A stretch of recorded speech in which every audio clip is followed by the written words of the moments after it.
Divergent. Divergent is practically the one word that can describe my entire life. It usually is going in one direction and seems to be very consistent and steady, and then all of a sudden, poof, it goes all the way to the other side of the world. And it all started when I was born in France, Paris. You get all the luxury, all the finesse, you get to learn a lot of things. But then, because of diversion, we were shipped all the way to the other side of the world, to the Far East. And my first school ever was a Russian military school in Pyongyang, North Korea.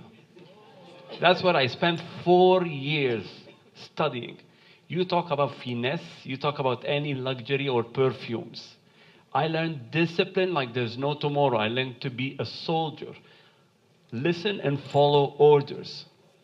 And then another diversion, we went to Africa and we lived there for a while, and I met a certain Monsieur Alexandre who told me something beautiful. He said, Tamer, I said, sir, yes, sir. He said, no, you're no soldier. You're a human being. You have the right to challenge. Whatever I tell you, you need to challenge it. You need to discover yourself. Even if I tell you Einstein said so or so, you don't like it, challenge it. Maybe you're the new Einstein. I like the idea of discover yourself, and I actually lived this on our next move in Morocco. I just turned 17, so I'll not tell you how I discovered myself. So practically my life has been going around the world with my family. I lived everywhere, and till today I'm always in one city after the other. And then we landed in Egypt, which is all those learnings got into a very Egyptian mélange, and then alhamdulillah qadar Allah ma sha'a fa'al. So my childhood has been unapologetically fun, adventurous, artistic, sporty, popular, anything and everything but good in education, and I guess the grades would say it. I think it's to the extent they felt they needed to write the grades in capital N small, so I get how bad I am. So now the good thing is how my dad used to deal with all of that. He said, I don't care how you score, good or bad, that's all yours. It's your life, it's your choices. As long as you don't blame anyone else for your screw-ups. Man up and take responsibility. I remember when I used to scream at the screen of my computer and say, this stupid machine doesn't want to do this or that. He used to tell me, Tamer, machines don't make mistakes, only humans do. And obviously that's the censored way of saying it. What he really was saying is, computers don't make mistakes. Enta al-hmar. As in, you're a donkey in Arabic, and meaning you're stupid. So bottom line, what he was telling me is, you gave this, computers follow orders. You gave it a stupid order, and now you're complaining about the outcome. Man up, find out what stupidity you've done and have it fixed. And I love this concept. It made so much sense. Obviously, my mom jumped on the opportunity and loved this concept because it was working. Whenever I didn't like her food, she went, Enta al-hmar. Somehow it was my mistake. But it still is working till today. By that time, at a very early age, 13, 14 age, my heart started beating and I fell in love. I loved my best friend at the time, and she was way, way, way out of my league. She used to light the room when she's there. She has all the finesse, femininity. She's smart, she's funny. She's everything I could dream of. In contrast, and don't be surprised, that was me. So it looked like I was her nephew more than her boyfriend. I was in a different state at the time. And I was blaming everything for not being able to tell her how much I love her. I wanted to tell her, but I knew she would never take me for who I am. I blamed my pimples. I blamed my education, the fact that we travel a lot. I blamed so many things. But then I said to myself, I remembered what my dad was telling me, and I said to myself, I am donkey. Ana hmar. There's something I have to do. I need to take responsibility and start doing something about it. And I need to divert my life. And the first thing I did is I flipped around my education. I don't have anything to prove it, but you need to take my word for it. So fact is, in 1 year, I skipped 2 years of school and jumped directly to university. That's what I was trying to do, just to get her attention, just to be good enough for her. And I didn't stop at the education. I wanted to man up because she was so hot and so many people wanted to pitch in. And they were older than I am, so they had the reasons to believe. So I started working. I was so young, I was 14. I started working. I worked as a translator, English and French, in a bazaar. I used to sell the Egyptian invention of the first computer ever, door to door to people. And mind you, I didn't need to do that. My dad at the time was an ambassador, so it's not that I was doing it out of need, but I needed to prove something to myself. I worked in pottery. I freelanced for design, data entry, copyright. I did so many things. I worked in hotels. And last but not least, I did something I really wanted to do to feel I'm grown up. And I worked as a chauffeur on Mercedes. A year later, I was a very different guy. I looked different, and I felt different, and I acted different. And my dad got me this car. It was nice with the top off. Once you put the top on, it looks a bit مقاس كامل العربية دي, stuff like that.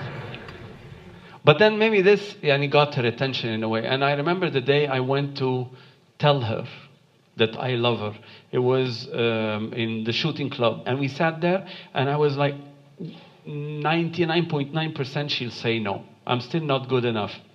But then she did say yes, probably for the car, I don't know, but she liked it. So she said yes, I accept to be your girlfriend. We were so young. I was 15, she was 13.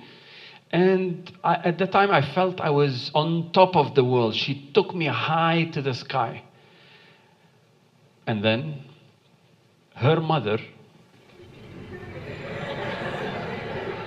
do I continue ولا خلاص كده؟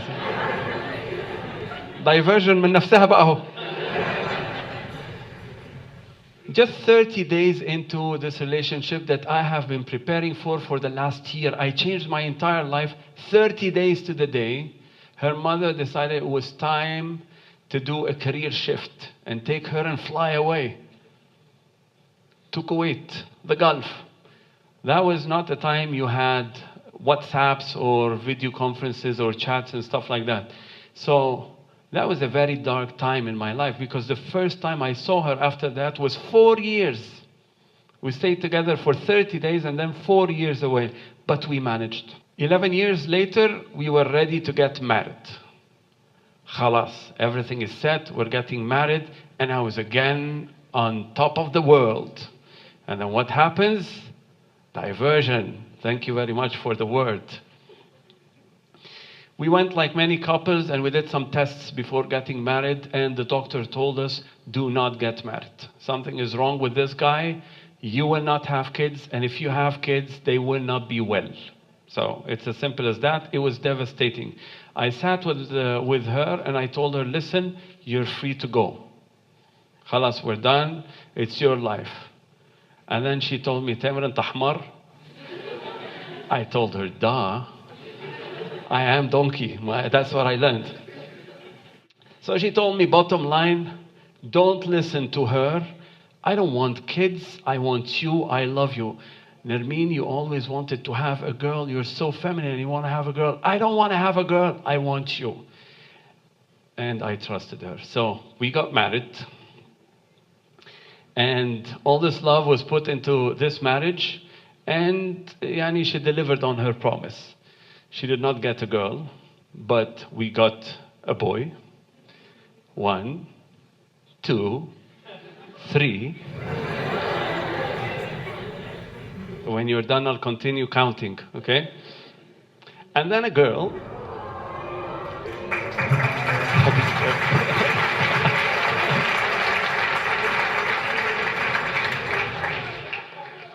There's another story about this girl, because Sophie was born in the bathroom of a hotel, and we delivered her together. So actually, she delivered and I helped. So just in case. And then 5. So there's still You want more? Because I have a lot of pictures. And at that time, I told myself, you know what? I'm donkey that I trusted either of them, the doctor or her. Doctor said, you won't have kids. And she said, I will not have kids. And they were both like, so it was amazing. Time passed. She helped a lot. She was always on my side, my wife, helping me with the business and helping me progress. And one thing helped me a lot in driving this business forward is being donkey, is believing donkey, is thinking donkey, is taking responsibility and accountability for anything and everything. I was practically privileged to be unprivileged. At the time I started, there was no internet, there was no financing, there was no mentorship, there was nothing as in nothing. And this gave me a lot of power because I had to discover everything from scratch. I had to tell myself, I knew that I had massive clients. My first client was P&G. It's a massive client, and I knew they're working with multinational agencies. So every time I do something, I say, I must be donkey. The other agency must have done something better. So I stop and redo it again. I stop and redo it again until I discovered, alhamdulillah, that this helped a lot. So business started booming, sort of, and I started getting noticed. I was on regional TV getting awards and stuff like that. And then again, I was on top of the world. And what happens when you're on top of the world? Nama, thank you very much. One day, I was doing this big project, and it was in a factory, and the factory manager was a mafioso. He was practically Don Corleone himself. He was a mafioso. When he walks around, you can hear the music in the background. You know your final moments are there. And I was so young at the time. And the guy, he had a reputation. He had fired 600 people in the factory over the first few months. And then he was walking towards the place we were working, and everyone just disappeared. And I was standing there. Who is the boss here? I am. When will this thing be ready? Tomorrow morning, sir. So he goes, I will come at 8 a.m. I want to find it done. I'll go back to my office, come down at 10. I want to fall in love with it. I'll go back to my office, come down at 12. I want to call my wife and children to come and live in it. Is this understood? Yes, sir. Live in it means air conditioning is on, presentation is working, carpets are clean, there are no workers, everything. If you mean to that extent, can you give me an extra 4 hours? So he takes off his glasses and looks through my soul and tells me, why was that an option? If I tell you my wife is coming to live in it, it's an option for it to be clean.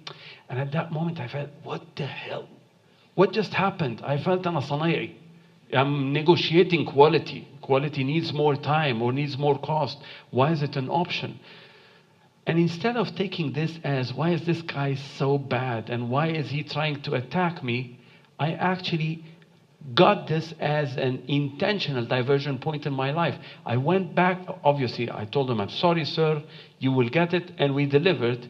But then, as of next day, until today, in every office we go to, I have this on the wall. Excellent quality is no option. Not only that, that was a learning, but the first learning, what was as important was to focus on grabbing and absorbing learnings intentionally every single day. Choosing to learn every single day. And I put this as a promise. And what you see here are 365 learnings from the first year after I wrote that quote. I will grab a learning every day. Since that day, whenever I meet with my organization, I always have one slide that's always common, and that's this slide. That selfie I took of myself. To humble myself every time. That I'm not too good to learn. I'm not too successful to learn. A few years later, I got a phone call from a British guy. He says, you know what? We have our big boss. He told us if we want real quality, we should call this guy sitting in Egypt, but he knows you're too busy. Do you have time to go and meet him? And I went to meet this big boss who's looking for quality through me, and I met him, and it was Don Corleone himself. He was sitting on the other side of the table listening to me as a student. He was listening to that guy who knows all about quality. And since then, obviously he didn't remember me, but when I told him the story, he liked it. So we became friends and partners. This mindset of I am donkey got, alhamdulillah, us to be able to operate around the globe, driving this quality of an industry that we created around the globe. And we have offices in major metropolitan cities. And now our head office is in Dubai. We have some of the best people, amazing people, are working with us, helping us to drive our inspiration. Why? Because we are all the time donkeys. And this donkeyness got us to be acknowledged locally, regionally, and globally, and get some amazing things I'm personally very proud of, including not one, but 2 Guinness World Records, which is not very common. How did this all happen? For those 2 things. The first is always act as a donkey. Tell yourself, I have more to learn. I take responsibility. I am not right and it's the problem of someone else. Do not victimize yourself. And the second thing is find someone good to love that donkey, because or else it's an issue. So with all of that, I say, alhamdulillah, I am on top of the world. And then what happens when I'm on top of the world? I have a good company, alhamdulillah. I have a lovely wife, great kids. We just moved to Dubai earlier this year. Everything is going great, and then diversion. Now, our latest diversion is not history, it is current fact. Our youngest daughter, Celine, has been recently diagnosed with a deadly disease. We are now in the state of trying to find out what this is. Everything we've done from research to doctors is so rare, it's mitochondrial stuff. And it's life-threatening, life expectancy is short, deteriorating, and so many different things that would scare anyone. And we do not still have that good news at the end. But the one good news is that I stand here now and say, I am donkey, despite the fact that this is so scary and so touching and hurting to see that tiny baby feeling so bad. But I know that I don't know how to solve it yet, but inshallah, we will get there. Thank you very much.